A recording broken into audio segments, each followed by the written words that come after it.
I just want to say, this is one of the programs that I am most proud of in Chelsea Public Schools, because I always, for recruitment purposes, I said, well, you can come be a paraprofessional in our school system, then we can prepare you to be a teacher, then we can prepare you to be a principal. So we have everything, and we do so much, and we believe in what we're doing here because of the stories, because of you that have graduated from our programs, and we want you to just your stories to be magnified and ambassadors for what we're doing here, because this program is all about equity and making sure that we have teachers of color and teachers who look like our students, who represent our students. And so this program is amazing, and that's exactly what we're doing. We're building our own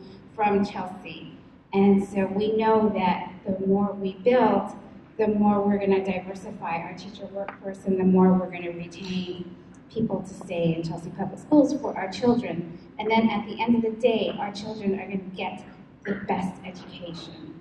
So I am just thrilled that we continue to invest in our programs too, because we want to make sure that we're always moving everybody. Bluetooth disconnected.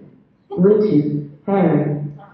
We want to make sure that we're always moving people along the way, because I believe that everybody has a unique gift and talent. And so the goal is to create leaders in our schools.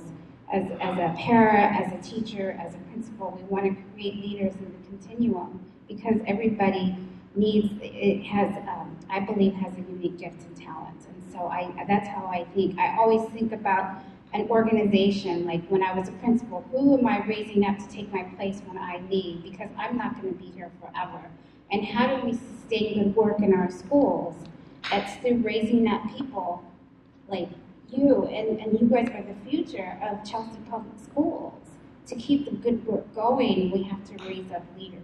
And so I have so much hope for this program, and we're just going to continue to build it so that people can get their wings and fly. I was reminded of my own pathway to the superintendency, and I stumbled into education. All my family on my mother's side were teachers. So when I was 21, and I was so excited because I was just volunteering to teach, and I loved it. And I realized that working with kids came very easy to me. And so I decided to go teach. I didn't have a license yet because I was teaching at a private school. And they said, don't worry, you just need a BA. But what I found was I found my heart. And I was all 21, 22 years old. And I went back to my family, my parents, my uncles and aunts. And I remember it was at Christmas dinner, and I was like, oh, guess what? I'm going to be a teacher. And they were like, why? And I was like, okay. They're like, you're not going to, I remember my Aunt Betty Jo, she's like, you're not going to be able to pay your bills. And I was like, hey, well, thanks. And I felt like I had just discovered the gold mine, because I loved what I was doing, and I taught kindergarten. I loved my 5-year-olds. And I was like, I don't care. I mean, I'm doing this because it's rewarding, and I love the kids that I work with. And so I stayed on that path. And then the doors opened for me to go into educational leadership. And my mom, who was a bilingual teacher, said to me, Hita, you need to go when you get your master's, go get it in leadership, because you're going to get tired when you're my age. My mom was about 55, 60 at the time, and still teaching. She's like, you're going to get tired. The kids tire you out. So get your master's in educational leadership so that way you can go into administration.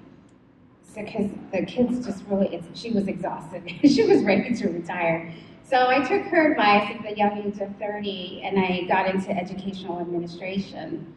And I wasn't planning on leaving the classroom, but I interned at a school in East Boston, and then that next year I ended up taking over that school because they needed someone, and they said, hey, Omi, you interned here, you're Latino, there's a lot of Latinos in East Boston, will you be principal? And I was like, are you crazy? I was like, I am not ready for this job. I have a 5-year-old. My daughter was only going into kindergarten at the time. And I had never led anything. I've been a teacher, and then all of a sudden you want me to be principal with no in between? Are you out of your mind? So, of course, I went back, I talked to my husband about it, and I said, okay, I'll do it. Only if you support me, though. And so I went ahead and became principal right away. And so all along the way, though, I've had people who have just lifted me up and said, you can do this. And that's what we want to do here in our TPP program. We want to lift up people and say, you can do this, because we believe that we're going to grow our own. And with this program, it's going to help us really, really give adults the wings to fly, children the wings to fly, so that way we can become the best urban school district in the state of Massachusetts. And that is my goal. My goal is to really make Chelsea known for being the best urban school district. And we're going to do that. I do believe that. And so I just hope that we can get the word out about the work that we're doing, recruit more people, tell them about us, and thank you. And we got to get those stories. Each of you has a story, and it's a special story. And I'm just blessed, and I'm so grateful. So thank you for allowing me to be your leader. I'm honored.